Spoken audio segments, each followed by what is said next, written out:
حضرت مولانا مظفر حسین کاندھلوی، عجیب انسان اللہ نے پیدا کیا تھا۔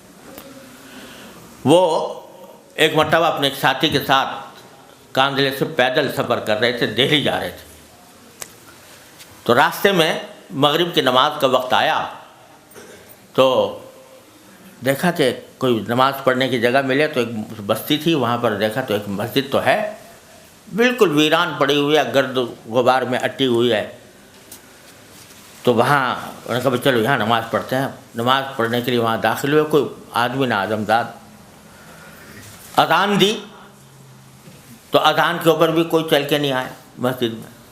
حضرت نے اس کے اوپر جھاڑو دی، گرد و غبار ہٹایا، اذان وہ پھر جو ساتھی تھے ان کے ساتھ مل کے جماعت کی۔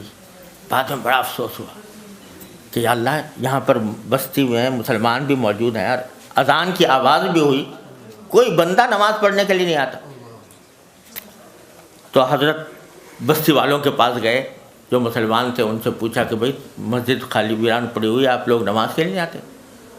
کہا جی بات اصل میں یہ ہے کہ ہماری جو گاؤں کے جو نواب صاحب ہیں وہ الناس علی دین ملوکہم، تو وہ نماز سے بالکل بے پرواہ ہیں، دین سے غافل ہیں اور آتے نہیں، اگر وہ آنا شروع کر دیں تو ساری بستی نماز کو آ جائے گا۔ کہا کہ اچھا مجھے پتہ بتاؤ نواب صاحب کا۔ نواب صاحب کے پاس پہنچے، نواب صاحب سے کہا کہ بھائی آپ مسلمان ہو، مسجد ویران پڑی ہے، اگر آپ جایا کرو مسجد میں تو نماز بھی ہو جائے گی، آپ کو سارے انسانوں کا ثواب آپ کو ملے گا۔ تو حضرت کی باتوں میں اخلاص تو تھا، طبیعت پہ کچھ اثر تو ہوا، کہنے لگا کہ مولانا نماز پڑھنے کا تو میں چلا جاؤں مگر دو کام ایسے ہیں میں چھوڑ نہیں سکتا۔ کیا کام ہے؟ کہ ایک تو یہ کہ میں شراب پیتا ہوں اور میرے پاس فاحشہ عورتیں آتی ہیں، اور دوسری بات یہ کہ میں وضو نہیں کر سکتا، وضو میرے بس سے باہر، تو اس لیے نماز کیسے پڑھوں بغیر وضو کے؟ حضرت نے فرمایا کہ اچھا تو ایسا کرو، آپ ایک بات کا وعدہ کر لو۔ یعنی کیا؟ کہ بغیر وضو کے پڑھ لیا کرو نماز، بغیر وضو کے نماز پڑھ لیا کرو، لیکن وعدہ کر لو کہ نماز آپ جاؤ جو بغیر وضو کے پڑھو گے دوسرے لوگ دیکھ کے بھی آ جائیں گے۔ بغیر وضو کے نماز کیسے؟ کہا کہ میں کہہ رہا ہوں بغیر وضو کے پڑھو۔ تو اس نے کہا اچھا یہ تو میں کر لوں گا، لیکن بغیر وضو کے میرے سمجھ میں آ نہیں رہا کیسے؟ کہ سمجھ میں آئے نہ آئے آپ مجھ سے وعدہ کر لو بغیر وضو کے پڑھنا۔ اور جہاں تک وہ اور باتوں کا تعلق ہے، وہ تم گھر میں جو کچھ کرتے ہو کرا کرو، لیکن نماز کو آ جائے گا، وعدہ کرو۔ اب اس کے بعد کوئی راستہ نہیں تھا، اس نے کہا جی اچھا وعدہ کرتا ہوں، کل ظہر کے وقت سے نماز کو جاؤں گا۔ حضرت وہاں سے اٹھے، دوبارہ مسجد میں گئے، 2 رکعتیں پڑھی، سجدے میں گرے، خوب روئے،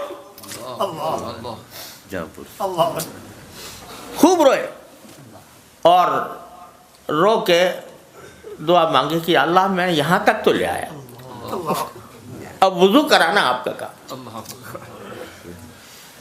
یہ کہہ کر اگلے دن ظہر کا وقت آیا تو نواب صاحب کو وعدہ یاد آیا۔ جب جانے لگے تو دل نے یہ کہا کہ خدا کے بندے پہلے دن تو جا رہا ہے نماز پڑھنے کے لیے، تو آج تو وضو کر لے، آپ وضو کیا تو غسل کر لے۔ تو غسل کیا اور غسل کر کے مسجد پہنچے اور نماز پڑھی، اور اس کے بعد اللہ تبارک و تعالیٰ دل ایسا بدلا کہ جو اور خرافات لگی ہوئی تھی وہ بھی چھوڑ گیا۔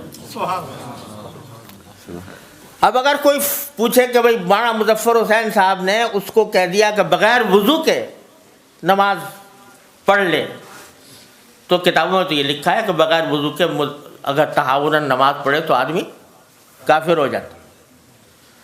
تو تنہا علم کی بات تو یہ تھی، لیکن تفقہ فی الدین یہ تھا، تو لیتفقہوا فی الدین فرمایا گیا۔